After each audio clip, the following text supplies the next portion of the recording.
Everything that you know about conversations is wrong, bro. And it's because you've bought the standard advice of just be interested in them. Just be yourself, king. But being yourself isn't good enough. And if it was, you wouldn't be getting left on red over and over again, right? You see the 3 little dots pop up, waiting for this person to reply, and then they disappear. And then it takes a few minutes, a few hours, a few days, and still nothing back. And the girls that you were interested in, plans fall through. The guys that you wanted to hang out with never hit you back. All of these social opportunities you thought that you had disappear. And the sad thing is it's not your fault, bro. It's just the standard advice that you get for conversations is such a bullshit right now, bro. And I bought it too. I'm not preaching from some soapbox. This is because I was in that situation. I was the guy getting left on red. No, I'll tell you something really sad, bro. Whenever it was like one of the last years of high school, and there was this big like school ending bash kind of thing, right? At the end of the school year, everyone gets together and has this party. And it's this one particular girl who was throwing it. This girl that I sat next to in English class for like the entire year. And 3 weeks, 2 weeks, 1 week before the party goes by, people are still talking about it. It's like getting really hyped up. People talk about how there's going to be a pool. It's going to be at a mansion. It's going to be so sick. And I'm like, that's really cool. I don't know if I'm invited. And the people around me are like, well, sure you are, dude. Didn't you get the invite? Everyone was invited. No, I didn't. And I waited and I waited. And it's the day before the party. And the girl who I sit next to in English class texts me that day and says, oh, Luke, I completely forgot about you. You're more than welcome to come if you want, but I just kind of forgot you existed. Dude. I ended up texting her back and saying, no, I have plans, even though I didn't, just because I honestly was just pissy. My point is, I live a very different life right now than I used to. And the only difference is I learned a few skills. By the end of this video, you're going to know exactly how to talk to people in a way that's engaging. It makes you go from mid to memorable so that you actually have eye contact from the girls that you are interested in. They're engaged with you. They're smiling. They're so interested in the conversation more than any other guy because you don't talk like every other guy. If you don't already know who I am, my name is Luke Grenoble, and we are a gang of like-minded young men, no longer settling for the monotony and depression of living a life with average social skills. If that sounds like something you want to be a part of, you can hit subscribe right now. And if you aren't the kind of person who can sit through an unedited YouTube video for a few minutes so that you can get this valuable ass information that's going to change your life, then there's really no point in you watching. Because this skill of charisma takes presence and intention. And if you don't have those two things, you are not going to be able to make it work. On top of that, I'm going to give you a gift if you make it to the end of this video. But if you skip to the end just to get the gift, bro, it's not going to work. Use this right now as a test. Use it as a challenge to train your discipline, to train your focus. Because the more that you're able to do this, the better a conversationalist you're going to be. So don't scroll down and read the comments. Don't look at the suggested videos, bro. Just dial in. Lock in right now. Because this is going to change things for you. So before we even begin to get into how to become charismatic, we need to discuss why small talk is fucking dead. The reason why being yourself isn't good enough. It's because the way that society is set up right now, we are constantly hyper-stimulated. And as someone who watches videos like this, right, you're probably on self-improvement. You know to do the good habits versus the bad habits, right? You know that scrolling social media probably isn't great. Playing video games is really stimulating. But most people don't know this. It's like we're kind of in a secret club right now, and we're in this echo chamber where we hear it all the time, but most people don't even recognize it's a bad thing. Or if they do, they don't really care. They keep scrolling social media, they keep playing video games, they keep eating this junk food that's fucking up their health in so many ways. Which means their brains are constantly being hyper-stimulated, hit with so much dopamine. Whenever people have a normal conversation, how do you think that feels? It feels like a drag. It feels boring, right? This is why small talk simply doesn't work anymore. Not only is it what every other person does, but everyone is constantly looking for that next hit of dopamine, the next exciting, fun thing. And the thing is, having conversations and talking to people and socializing, it is extremely stimulating to human beings, but you have to know how to do it in the right way. That is going to be our focus. That is how you attract the high quality women, the high quality friends that you want in your circle. It's by first getting their attention with outstanding conversations. Well, how do you get attention in a world where everyone's a dopamine fiend? The answer is through sparks. Vanessa Van Edwards, a social psychologist, has in her book Captivate this idea of sparks, right? She looks at conversations as dopamine hits.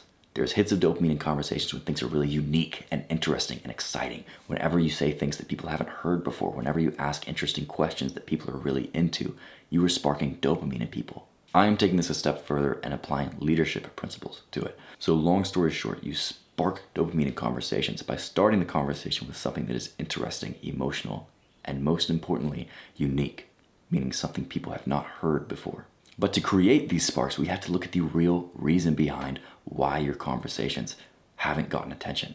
It's because your personality is inhibited. And what I mean by that is if it feels like you close off around people as soon as you start to get around them, like you're in this group conversation and you don't really want to be the one to speak up. It's like you don't want to show sides of yourself. You don't want to say something that could upset people. It's because you've grown into a fear of rejection, right? It's not that you were born with this fear. It's not that you were naturally wired for it. It's just the fact that you grew up with an upbringing that had negative feedback, more negative feedback than you needed, right? This could be from like getting bullied in school, or it could be from parents who gave excessive negative feedback as a kid. But the point is, you grew up and genuinely started to believe that showing yourself, expressing yourself, and being authentic is morally wrong. And now rationally you can think like, yeah, of course, it makes sense that I should show my needs to people and I should be real with people. But emotionally, when the time comes and you were put in a situation, there's this little feeling in you. There's this voice in the back of your head and you're thinking, it couldn't be me. I couldn't speak up. I couldn't be the charismatic guy. I couldn't invite these people out. What if they say no?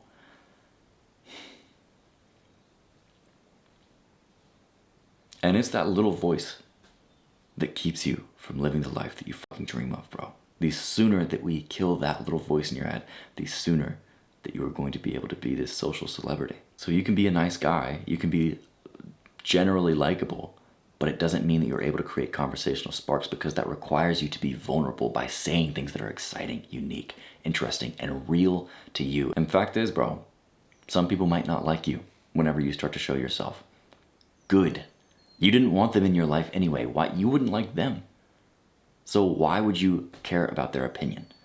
But as soon as you were able to start showing these vulnerable sides of yourself, saying the jokes that maybe not everyone is going to like, being the guy to raise your hand in class or give a suggestion at work, right? The sooner that you are able to take these small steps to start unlocking your real personality, the sooner the rewards of a charismatic life are going to come to you. What I'm saying is the advice I'm going to give you is going to feel scary. You're going to feel this bit of fear before you take action on it. Good. Because now you use fear as a compass, because the sooner that you do that, the sooner that you run towards the things that are actually going to help you grow. And you're going to fall on your face when you do this. You're going to have conversations that suck. You're going to get rejected. Expect it. There are no shortcuts in charisma, but this is a good thing. Because how many other guys are going to be willing to face the pain over and over again to become more and more charismatic? What I'm saying is you're going to be one of the very few who have the drive to become socially unbelievable. So I'm grateful that you didn't grow up charismatic. I'm grateful that you are facing challenges now, because it means you are going to grow more than anyone. But also think about this, bro. Any rejection that you face, any mistake that you make, any time that you walk up and embarrass yourself, how many of those experiences that someone else has had do you remember? Maybe one, maybe not even any. People forget about embarrassing situations in minutes, bro. Because it's not them. People are so self-obsessed. They're wondering if their hair is looking good right now. They're wondering if their shit is on point. Are they being weird? Are they coming off as odd, right? So have faith and confidence knowing your mistakes are temporary, but the gains that you will get will be permanent. Now, let's talk about some of the actual tactics. How do you kill this little voice in your head that's been holding you back until now? Let's put into terms what you're actually doing. So, the whole process of becoming charismatic starts with polarizing people. Whenever you are able to show these authentic sides of yourself, to say the jokes that you really think are funny, to be truly you, you're going to have people who like you and who do not like you. But the reality is the haters don't really think about you.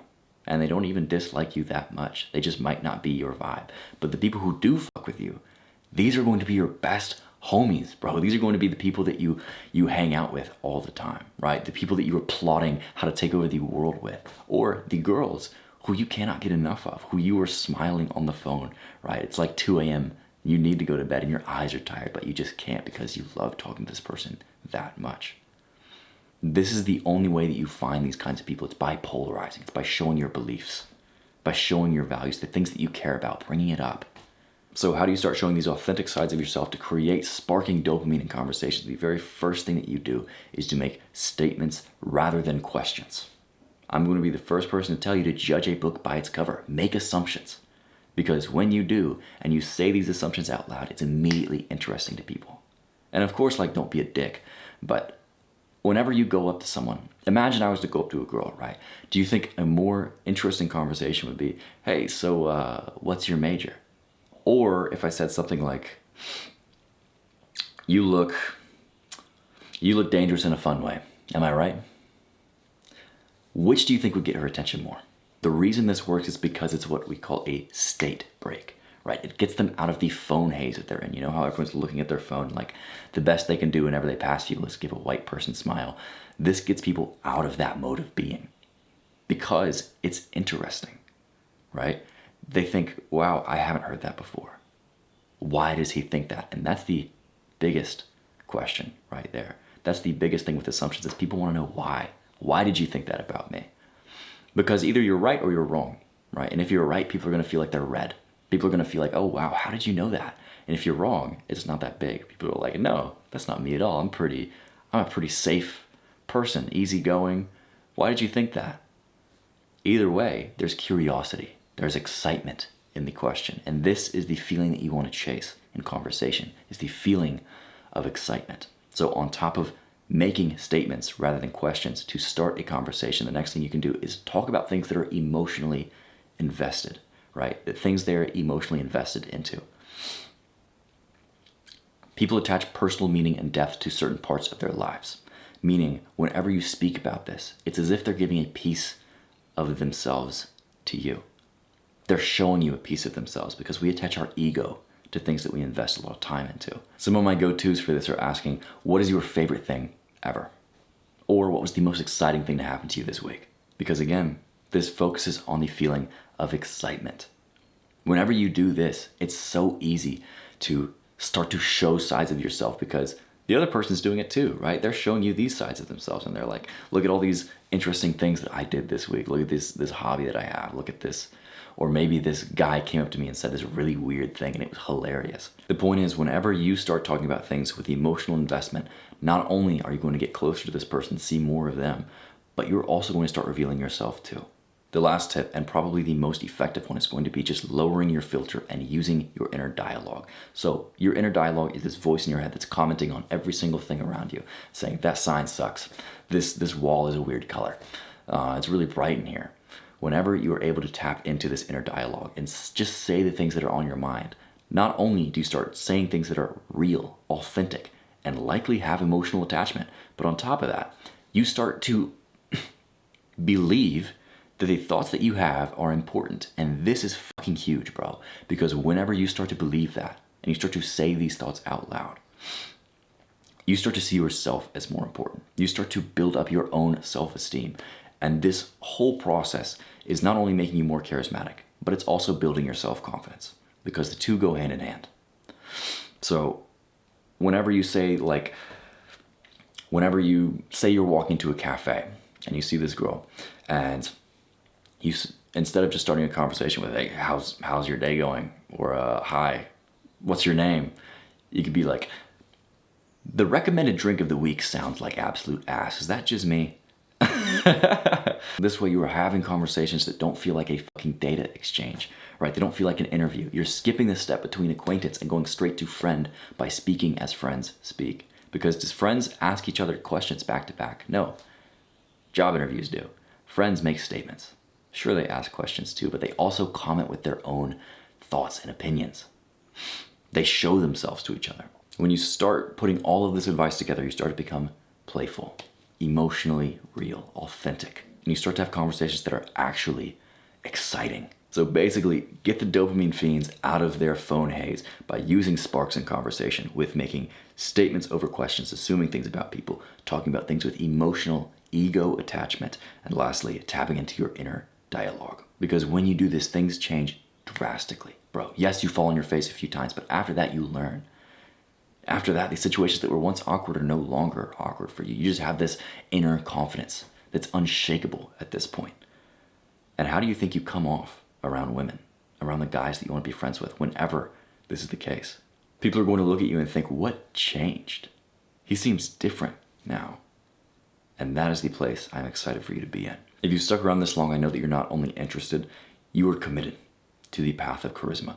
And you're going to use these things and actually develop yourself to not only stop being left on red, but to become the center of any conversation in any environment. Because of that, as promised, I have a gift for you. I was actually going to sell this ebook on my website for $9 each, but I'm just going to give it away to you for free because much more than the money that I could get for it, I want you to have this information. I want you to be able to use my personal life stories, my lessons that I've learned from the rejection and all of the failures that I've went through. And I want you to skip each of those steps and implement this in your own life, not just because you are going to create an amazing charismatic life, but because of the ripple effect you are going to have on every single person. We're not only just a gang of young men here leveling up charisma, we are ending the male loneliness epidemic. So basically, if you want to get a bunch of girls and have amazing friends and also like do something really cool and sick for the world at the same time, you can download the book, the first link in the description. And if this video was valuable to you, go ahead and like it, save it to a playlist so you can see my cute little smile in your feed some more. Act now and become unstoppable.